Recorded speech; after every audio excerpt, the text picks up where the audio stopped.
Hello প্রিয় ছাত্রছাত্রী, তোমাদের এআই নলেজ স্ট্রিম চ্যানেলে স্বাগত।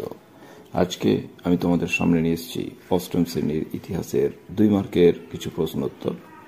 এটি মূলত চতুর্থ অধ্যায়টির নাম হচ্ছে উপনিবেশ অর্থনীতির চরিত্র। আশা করছি এই প্রশ্ন উত্তরগুলো করলে তোমাদের এই অধ্যায়ে 2 মার্কের আর প্রশ্ন উত্তর বাকি থাকবে না। তো চলো শুরু করা যাক প্রশ্ন উত্তর পর্ব। প্রথম প্রশ্নটা, চিরস্থায়ী বন্দোবস্ত বলতে কি বোঝো? উত্তর, 1793 খ্রিস্টাব্দে লর্ড কর্নেলিয়াস বাংলা, বিহার ও উড়িষ্যার জমিদারদের সঙ্গে চিরচারিত বা অনির্দিষ্টকালের জন্য যে ভূমি রাজস্ব ব্যবস্থা চালু করেন তা চিরস্থায়ী বন্দোবস্ত নামে পরিচিত। তারপরে 2 নম্বর প্রশ্ন, সূর্যস্থায়ন কি?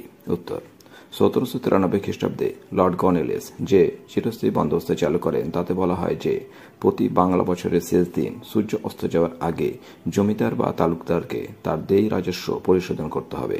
যদি না করতে পারে তবে তার সমগ্র জমিদারি সরকার বাজেয়াপ্ত করে নেবে। এই নির্দেশ সূর্যস্থায়ন নামে পরিচিত। 3, রায়ত অরি বন্দোবস্ত বলতে কি বোঝো? উত্তর, রায়ত কথার অর্থ কৃষক। 1820 সালে টমাস মনেরো ও ক্যাপ্টেন রেড মাদ্রাজ ও বোম্বাই প্রেসিডেন্সির বিস্তীর্ণ অঞ্চলে সরাসরি কৃষকদের সঙ্গে যে ভূমি রাজস্ব ব্যবস্থা চালু করেন তা রায়তরি বন্দোবস্ত নামে পরিচিত। 4, মহলরি বন্দোবস্ত বলতে কি বোঝো? উত্তর, মহল কথার অর্থ কয়েকটি গ্রামের সমষ্টি। 1822 সালে হোল্ড ম্যাকেনজি উত্তর পশ্চিম ভারতে কয়েকটি গ্রাম নিয়ে গঠিত মহলের সঙ্গে যে ভূমি রাজস্ব ব্যবস্থা চালু করেন তা মহলরি বন্দোবস্ত নামে পরিচিত। 5, সম্পদের বহির্গমন বা আর্থিক নিষ্করণ বলতে কি বোঝো? উত্তর, 1757 সালে পলাশীর যুদ্ধের পর থেকে ইংরেজ কোম্পানি ও কোম্পানির কর্মচারীরা বৈধ বা অবৈধ নানাভাবে অর্থ উপার্জন করে ইংল্যান্ডে পাঠাতে থাকে।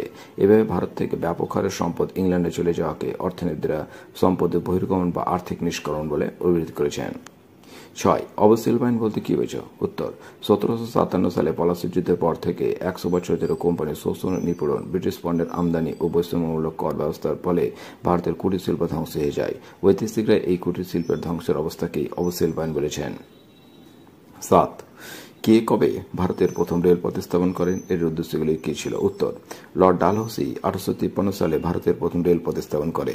রেল প্রতিস্থাপনের উদ্দেশ্য ছিল 1, ভারতের বিভিন্ন অঞ্চলে সেনাবাহিনীর দ্রুত যাতায়াত ব্যবস্থা করা। 2, ভারতের বিভিন্ন অঞ্চলে ব্রিটিশ পণ্যের বাজার ছড়িয়ে দেওয়া। 3, দূর অঞ্চলগুলি থেকে কাঁচামাল অন্যান্য পণ্য সামগ্রী দ্রুত ও কম খরচে বন্দরগুলোতে নিয়ে আসা। 8, কৃষি বাণিজ্যিকরণ বলতে কি বোঝো? উত্তর, ব্রিটিশ শাসনকালে ভারতের কৃষকরা সরকারের চাপে নিজেদের প্রয়োজনীয় খাদ্য উৎপাদন না করে বাজারের চাহিদা মতো অর্থাৎ বাণিজ্যের উদ্দেশ্যে নীল, চা, পাট, তুলো প্রভৃতি ফসল উৎপাদন করত। একেই কৃষির বাণিজ্যকরণ বলা হয়। 9, অর্থনীতির আধুনিকরণ বলতে কি বোঝো? উত্তর, ইংরেজ সরকার ভারতে বাণিজ্যের উদ্দেশ্যে ভারতীয় কৃষকদের চা, নীল, পাট, তুলো প্রভৃতি ফসল চাষ করতে বাধ্য করত। এর পাশাপাশি রেলপথ তৈরি করে সেগুলো আমদানি রপ্তানির সুবিধা করে। অর্থাৎ রেলপথ বানানো, রপ্তানির হার বাড়ানো ও কৃষিতে বাণিজ্যকরণ প্রক্রিয়াকে একসঙ্গে অর্থনীতির আধুনিকরণ বলা হয়। তারপরে 10 নম্বর প্রশ্ন উত্তর, দাক্ষিণাত্য হাঙ্গামা বলতে কি বোঝো? উত্তর, 1870 সালে তুলোর দাম একেবারে কমে যায়। এর উপর সরকার কৃষকদের উপর রাজস্বের হার বাড়িয়ে দেয়। ফলে কৃষক সমাজ চূড়ান্ত দুর্দশার মুখে পড়ে। আর এই সুযোগ নিয়ে স্থানীয় শাহকাররা চাষিদের ঋণ দেওয়ার বিনিময়ে উৎপন্ন ফসলের উপর নিয়ন্ত্রণ কায়েম করত।